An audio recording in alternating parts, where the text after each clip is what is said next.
Ya pemirsa, terima kasih Anda masih tetap setia bersama kami di seputar Aceh.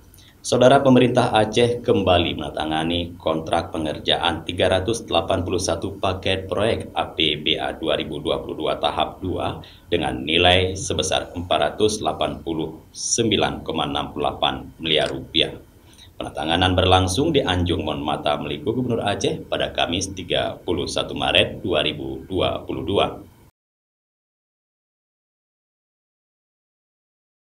Gubernur Aceh Insinyur Haji Nova Iriansyah dalam sambutan yang dibacakan Sekda Aceh Takallah menyampaikan selamat kepada seluruh pihak, utamanya rekanan yang telah menjadi bagian dari pelaksanaan pembangunan pemerintah Aceh melalui sumber dana APBA tahun 2022. Gubernur berharap dalam pelaksanaan kegiatan para rekanan untuk merencanakan jadwal pelaksanaan secara detail dalam mengkalkulasi kuantitas dan kualitas yang digunakan selama pelaksanaan pembangunan. Dengan itu, pengerjaan yang dilakukan dapat memenuhi standar mutu dan administrasinya dapat dipertanggungjawabkan. Sekda menyampaikan terima kasih untuk rekanan tahap pertama yang sudah tepat waktu melakukan taktuk di lapangan. Taktuk adalah istilah yang digunakan sebagai penanda bahwa pengerjaan proyek telah dimulai kepada rekanan yang baru menandatangani kontrak agar segera melakukan taktuk. Dengan demikian, uang cepat berputar di tengah masyarakat dan pekerjaan bisa diselesaikan sesuai dengan tenggat waktu yang telah ditentukan.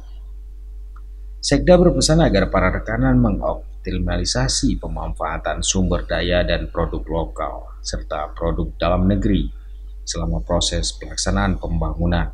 Ia juga berpesan agar rekanan tidak melakukan kebiasaan buruk seperti menarik uang muka dan proyek dijual kepada orang lain. Pada 11 Maret 2022 lalu, sebanyak 714 paket tahap 1 senilai 1 triliun lebih telah ditandatangani. Ketua Percepatan dan Pengendalian Kegiatan Anggaran Pendapatan dan Belanja Aceh P2K APBA T. Ahmad Dadek mengatakan dengan penandatanganan kontrak tahap 2 tersebut sampai akhir Maret sebanyak 1095 paket telah selesai diteken. Hadir pada kegiatan itu PLT Ketua DPR Aceh, perwakilan dari Pangdam Iskandar Muda, Kapolda Aceh dan Kajati Aceh, serta para kepala SKPA pemerintah Aceh, Kepala Biro di lingkungan Sekda Aceh, dan seluruh rekanan yang menandatangani kontrak APBA 2022. Dari Banda Aceh, Tim Liputan Aceh TV melaporkan.